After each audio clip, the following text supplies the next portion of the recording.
A new initiative in Gering aims to increase safety for people walking, driving, biking, and running through town. KNEB.TV News starts right now.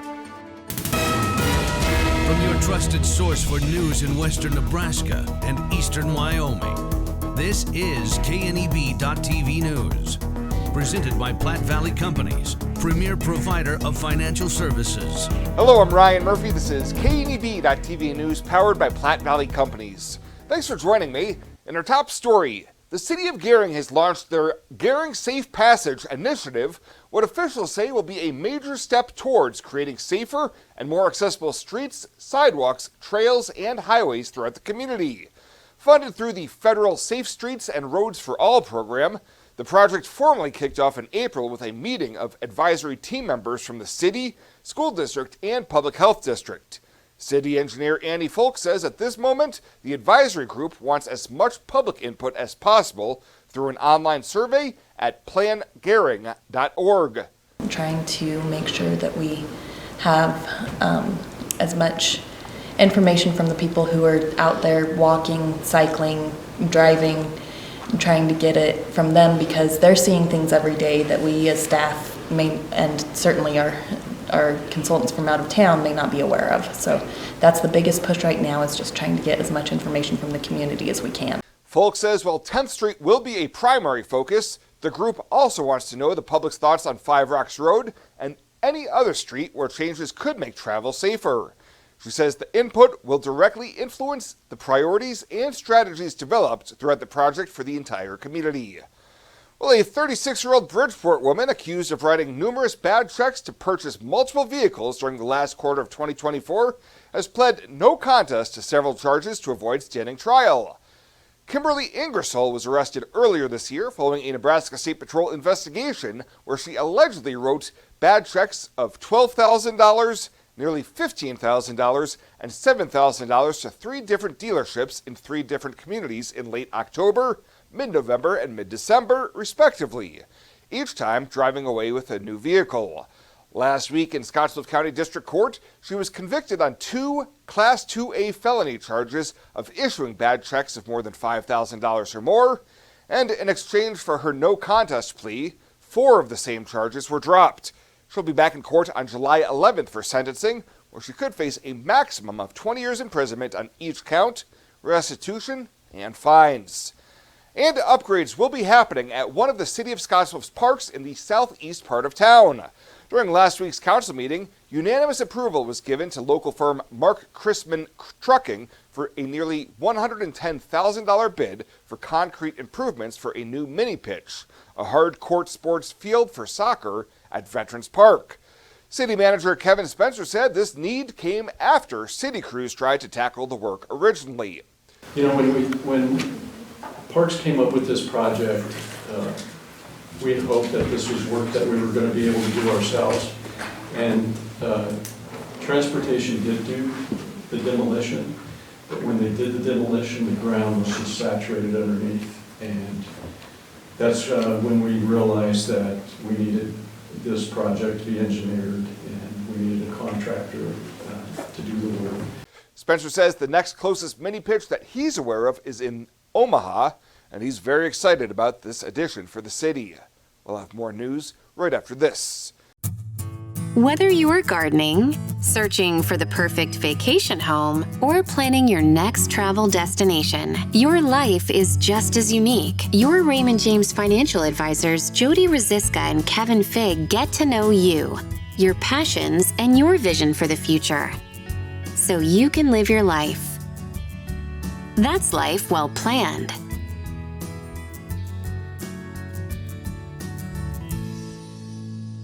When it comes to your health, you deserve the very best.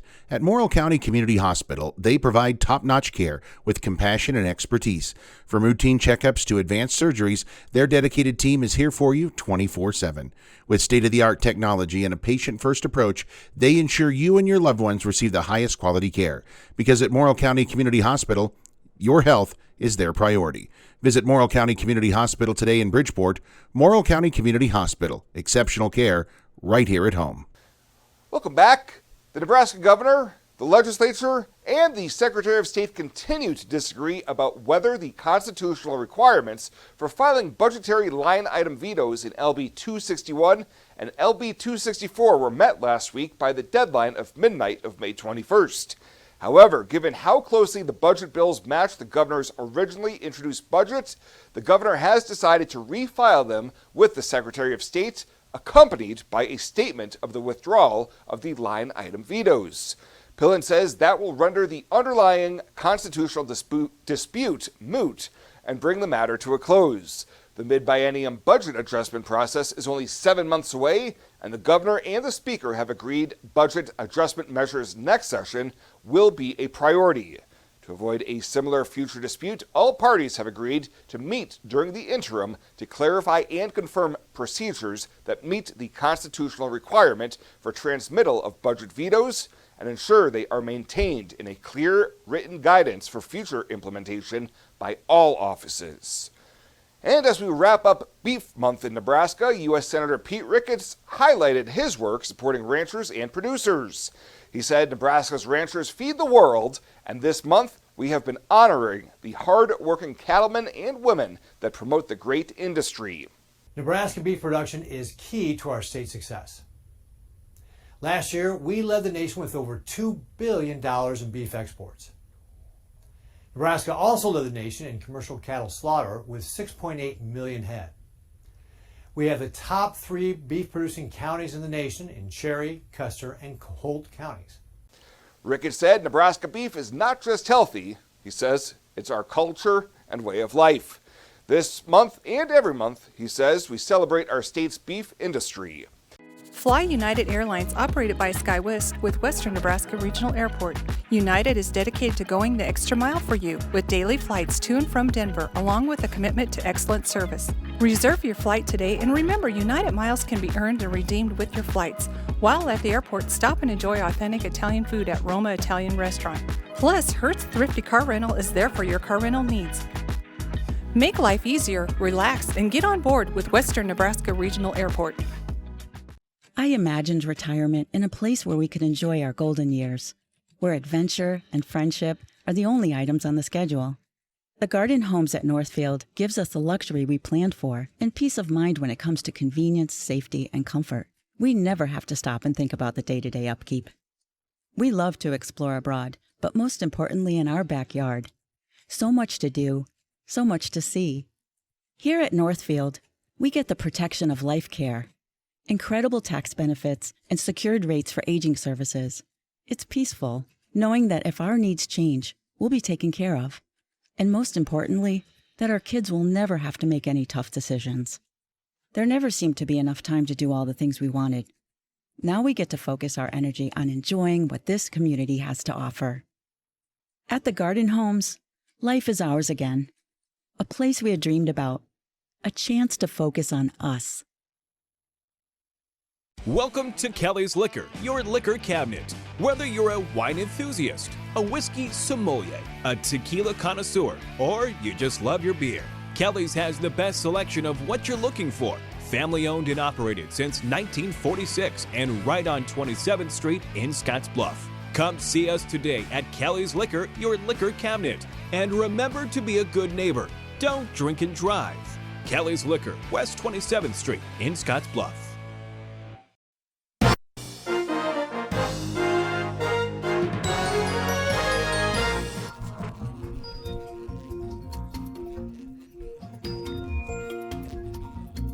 I'm Alex Makovica from the Nebraska Soybean Board Studios. Let's take a quick look at today's midday market activity. Mike Zuzolo with Global Commodity Analytics joins us to break down today's movement.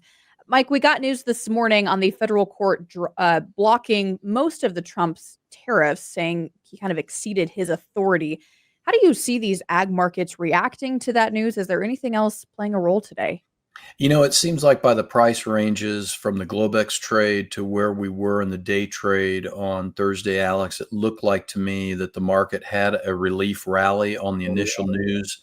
But then as we got into the morning trade Thursday morning, more news was breaking that the Trump administration will probably use different avenues of getting the same thing done, like a Section 232 tariff is what it would be called. So it's something to maybe break down a little bit more in our channel. Final bell issue coming up here this afternoon.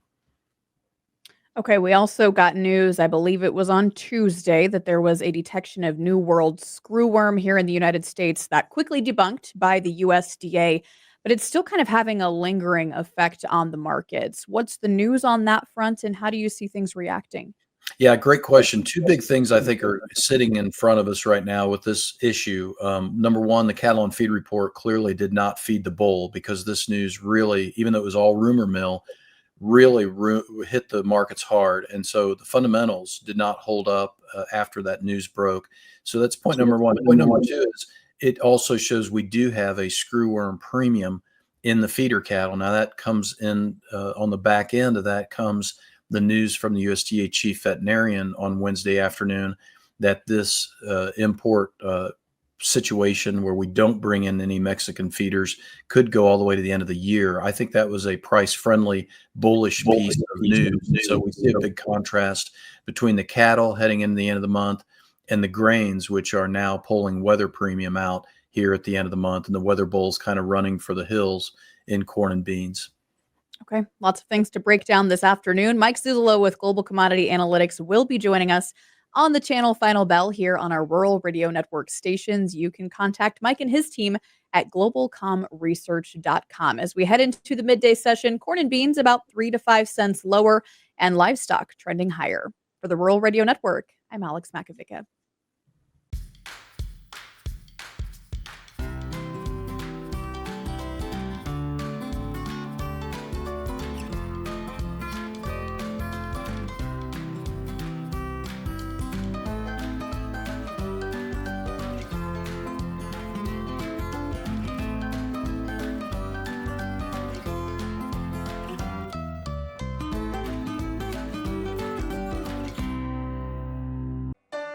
You deserve to have a building that will last for generations.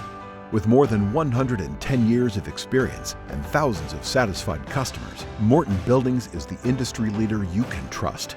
If you're planning for a garage, farm shop, horse barn, storage building for your RV, boat, or collectibles, there's no better time to buy. Contact your local Morton sales office or visit mortonbuildings.com to get started today.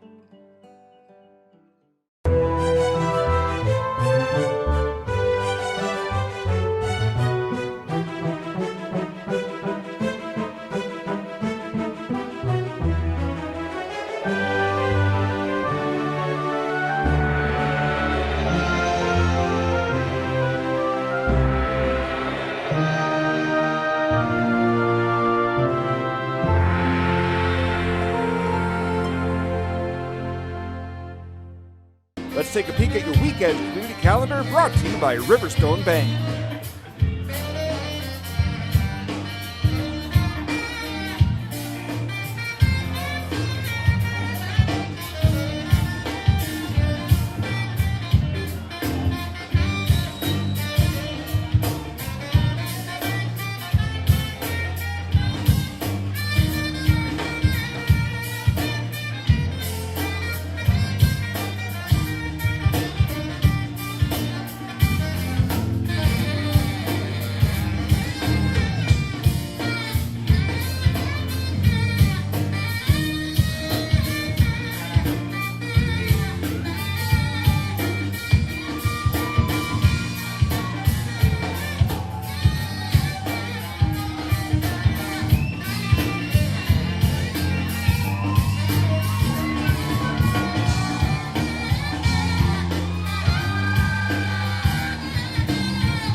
The community calendar is brought to you by Riverstone Bank.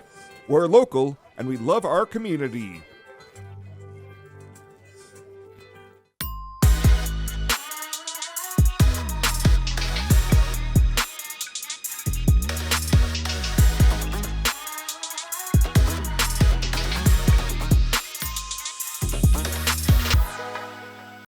At Platte Valley Bank, we want to help you take advantage of every adventure. We know you have plans, goals, and dreams. Let us help you with them. Whether it is building, buying, or renovating, we have the home loan or home equity line of credit to fit your needs. Stop in and see us at Platte Valley Bank and let us help make your dreams a reality. You belong here. Platte Valley Bank, member FDIC, equal housing lender. And finally tonight, the annual Rural Radio Drive-Thru Barbecue for Camp Scott was held last Friday with a free will donation drive-thru lunch being served up. A grand total of $1,754 was donated during the 2-hour event to help with expenses for Camp Scott. KNB Promotions Director Kendra Feather says this event couldn't be done without generous area businesses and organizations that help support the annual barbecue. We look forward to doing this every year, and we like when some of the kids are able to come too, but we love having the staff here. And from Camp Scott, we had great help from Aloe, and Main Street Market helped us with things. We had great runs of cookies, we had Pepsi give us the water, High Plains Beverages, and we just have a great group of people that sign up, and we had 125 people go through the line that signed up for our beef basket. So again, it's a celebration of Beef Month, and we get to top it off with giving to Camp Scott, which we're really fond of. Camp Scott Director Renee Berry told KNB News these donations will be used to help fund a fun-filled summer for this year's campers.